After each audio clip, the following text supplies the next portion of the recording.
She's an angel of a joy. Wait a minute. You ain't heard nothing yet. Wait a minute. Okay, the jazz singer. It's first talkie of the 20th century. It used mostly singing and music as a form of sound. That's the racist one, right? Yeah, that's what I thought. I know it's like the first film with like music. There was like, I think it used blackface. It's like one of the first movies ever made, and it's like racist. I think they do blackface in it, and that's all I really know. I like to be in America, okay by me in America. Honestly, I really like the film. I know it's based off of like Romeo and Juliet, like the structure of it. Strong colors, strong plot. I really like the songs in it too, like Maria and One Hand, One Heart.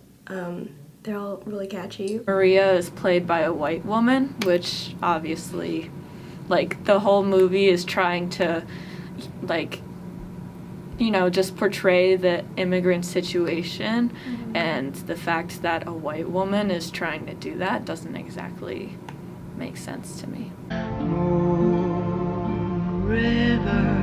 have not seen it, but I have heard a lot about it, and I think it's just such a famous movie that a lot of like pop cultural things I have seen like mention the movie. I love Audrey Hepburn's like performance in it. It was a very, very high-key racist film, and I wish that I knew beforehand. Like, it was like everybody was like raving about it, but I wish that I knew that there was like a different level of racism. They had like this racist portrayal of him as like an Asian man, and like I feel like no one ever talked about that or addresses that part of the film, so I felt like that was really bad.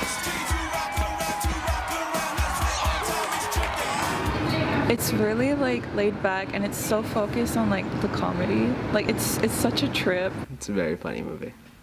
Yeah, Wayne brothers are amazing. These two black investigators, they dress up as like these two white chicks. You might think of it as like white facing, black white facing, but I didn't see any racist aspect in that movie, other than stereotyping like the typical rich white guy. I mean, being a white woman myself, I would far from find that offensive, I mean, I think blackface is something totally different. The movie industry has made and exploited off of blackface and black culture. I feel like the Wayne brothers thought that maybe it was a time or a sense of style and comedy to now make fun of white culture.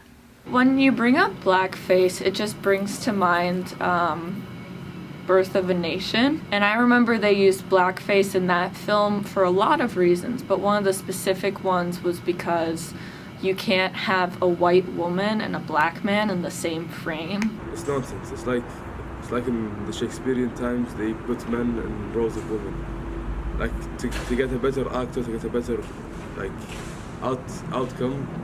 Put the actual character, the actual look of the character. Sometimes if you try to relate to another culture, but like you don't necessarily have the right to do it, because it's not like experiences that you have undergone, and I feel like it's like trying to replicate what they're trying to say in a different way. First of all, it takes away the opportunities of like actual black actors that could, be in the movie, or they like need those opportunities for work. And two, it's racist. There's no way to say that blackface, because of that time it was okay, so they can't do it, because it's not okay at any time to like discriminate between one culture and another. It's definitely the culture, because that like really affects everything that's going on. So of course the studio and director do have a role to play in it, because they are the ones who like selected the actors or made these like creative choices.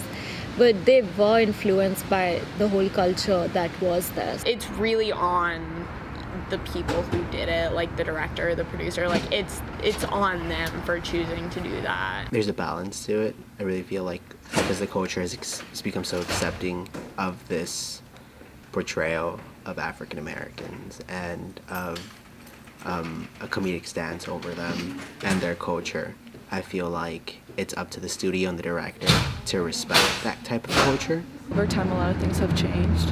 I think during that time, they didn't really consider the effects that it would like have on audience members. If they use the makeup in a discriminatory way, then I would say, yeah, it does affect the merit of the film. I don't know. I guess it depends on like the intentions, but also they could have just like casted the person who is that like ethnicity. It doesn't change the film's plot, you know? But at the same time, I feel like it's just so, like, you can't watch the film while ignoring all those scenes. For example, like the jazz singer, it does have blackface characters in it, but we do have to also acknowledge that it's the first speaking Hollywood film. So I think from a specifically like just a historical standpoint, you kind of have to recognize those films, but not necessarily uphold the values, particularly the race values in those films.